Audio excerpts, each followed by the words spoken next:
And what percentage of the people we've trained end up participating in insurrections or coups against their own government? Very small number, Congressman, very small number. So what percentage do you think? I'd say probably less than 1%. But it does happen. The IMET program is in force, and we've pushed a significant number through our schools across the and what data sets do you track to arrive at the conclusion that less than 1% of the roughly 50,000 that we've trained have participated in coups? Because it'd be like about 500, about 1% of 50,000. Congressman, you may have that information. I don't at this time, but I know. Well, I know there are some, right? Like go ahead and throw up that image. This is Colonel Mamadou Doumbouya.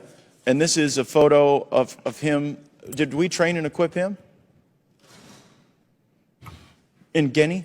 By name, I cannot identify that. Well, that guy in the middle with the big red hat, Colonel Mamadou Doumbouya, that's him with a bunch of U.S. service members outside of our embassy.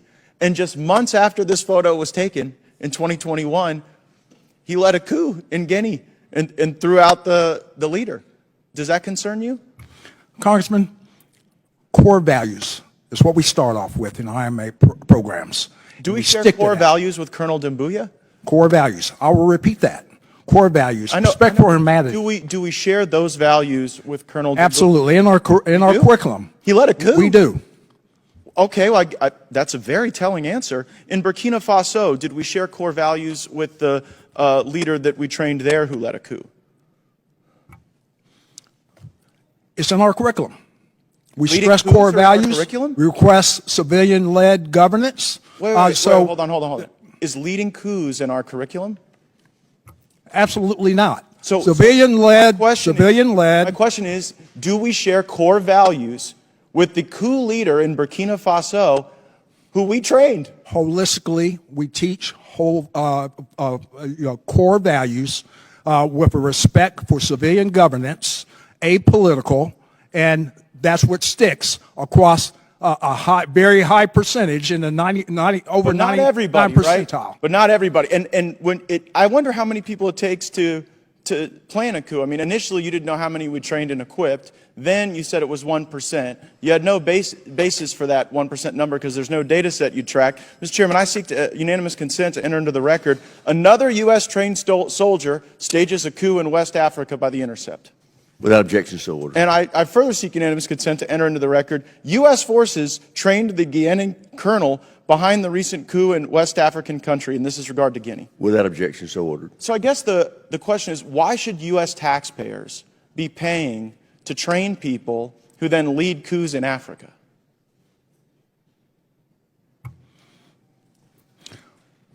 Congressman, our curriculum harvests core values and also to be able to embolden these countries for a representative democracy. But General, that democracy isn't what emerges.